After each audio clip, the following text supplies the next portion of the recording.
की तैयारियां हम लोग कर रहे हैं। हम लोग व्यापारियों और महिलाओं को इस संगठन में प्रायोरिटी दे रहे हैं और उत्तर प्रदेश में लमसम 30% सीटों पर हम लोग महिलाओं के उम्मीदवार उतारेंगे।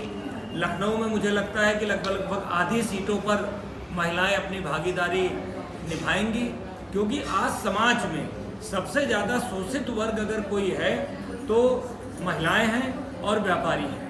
आज अगर आप अखबार और समाचार पत्र देखिए, न्यूज़ चैनल देखिए, कोई भी सोशल मीडिया में देखेंगे तो उत्पीड़न और घटनाएं जो हो रही हैं वो सिर्फ और सिर्फ महिलाओं और व्यापारियों पर ही हो रही हैं। जब तक व्यापारी चुनाव मैदान में नहीं आएगा, चुनाव लड़के विधानसभा में नहीं पहुंचेगा, तो उसके हित के, उसके जो समर्थन के कानून हैं वो नहीं बन पाएंगे।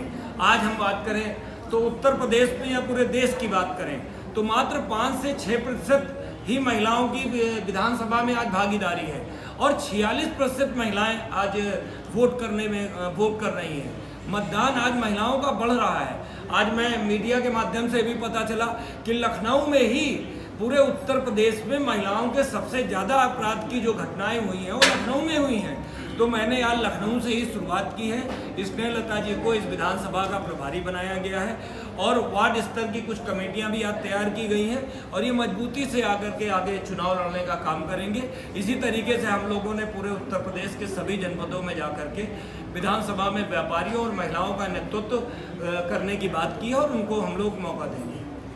तो क्या किसी राजनीतिक पार्टी से भी समर्थन लेंगे यदि अगर ऐसी बात होती है तो? यही सबसे बड़ी सारे हमारे व्यापारी वर्ग की भूल रही।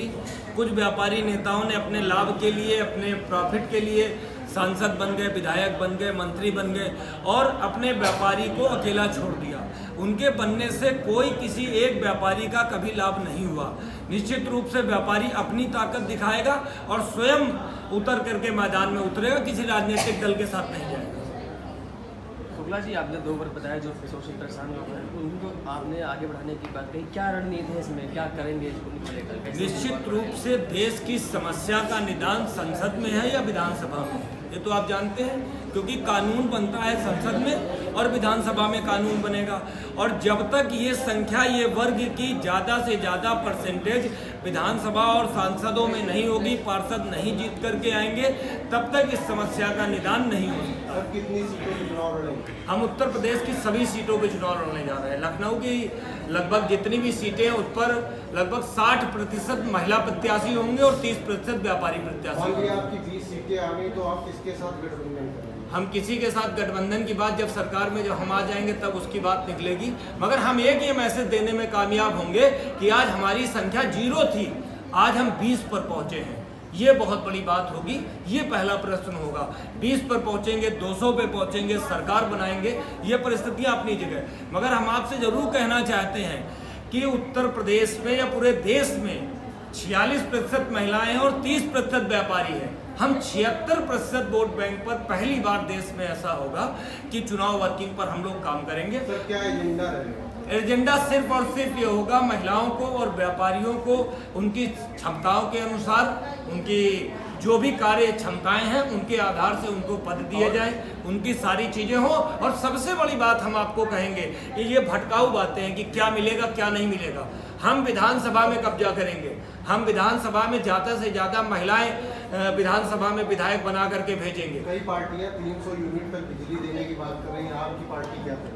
हमारी पार्टी महिलाओं और व्यापारियों को स्टैंड करेगी और जब महिलाएं और व्यापारी सुरक्षित होगा तो निश्चित रूप से ये समस्याएं अपने आप आगे बढ़ करके सही होंगी। पहली सबसे ज्वलंत समस्या आप अपने अखबारों में पढ़िए आज की डेट में, सब बिजली की समस्या तो बाद में आती है। सबसे बड़ी 95% घटनाएं जो हो रही हैं महिलाओं पे हो रही हैं, व्यापारियों के साथ हो रही है। जब तक व्यक्ति जिंदा रहेगा तभी तो लाइट और सारी बातें करेगा। और बहुत सारे मुद्दों पर हम बात करेंगे और मुद्दों को लेकर के चुनाव के करीब जाएंगे।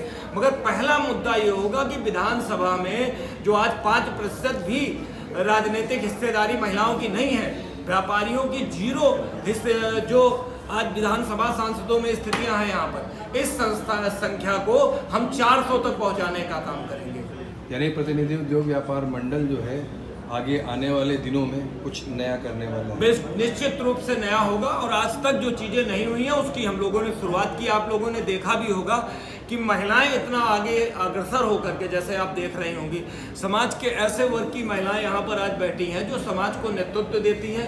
बहुत सी जो संस्थाओं की महिलाएं हैं, आज उन महिलाओं ने ठान लिया है कि हमको उन कंट्रोलिंग पॉइंट पर बैठना ही पड़ेगा। हमारे खिलाफ जो कानून बन रहे हैं या हमारी सुरक्षा के लिए, हमारे सम्मान के लिए कानून तभी बनेंगे जब वो उस विधानसभा में होंगी या व्यापारी होगा। यानी पर्याप्त सीटें आएंगी तो महिलाओं को हम 40% 35% सीटों पर, 33% हमारा एजेंडा है, 33% सीटों पे हम लोग चुनाव लड़ाने का काम करेंगे। और संगठन के द्वारा 129 विधानसभाओं में भी, पूर्व में हमारा प्रदेश में सम्मेलन हुआ है, 129 विधानसभाओं में हम प्रभारी उतार चुके हैं, जिसमें से लमसम 45 महिला प्रत्याशी भी हो चुके हैं। जैसे बनारस में हो, आपका फैजाबाद हो, आपका आगरा का हो, कानपुर का, ऐसे बहुत सारे जनपदों में हम लोग प्रभारी बना चुके हैं और महिलाओं और व्यापारियों को आगे ला रहे हैं। यानी पर्याप्त सीटें आएंगी तो FDI पे आवाज़ उठेगी। देखिए, पहला मुद्दा हमारा सिर्फ और सिर्फ सरकार में हिस्सेदारी का होगा।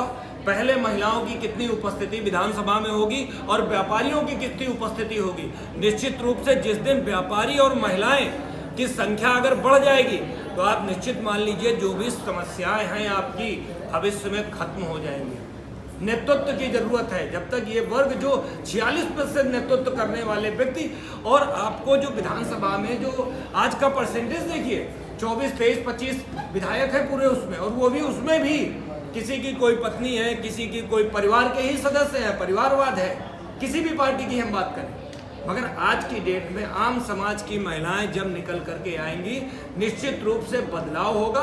और मुझे लगता है कि उत्तर प्रदेश में इस बार एक चीज का सबसे बड़ा मैसेज होकर के जाएगा, एक बदलाव होगा ही होगा, कि विधानसभा में महिलाओं और व्यापारियों का परसेंटेज वो 30%, 25%, 45%, 50% होगा। ये जरूर होगा ही होगा। धन्यवाद।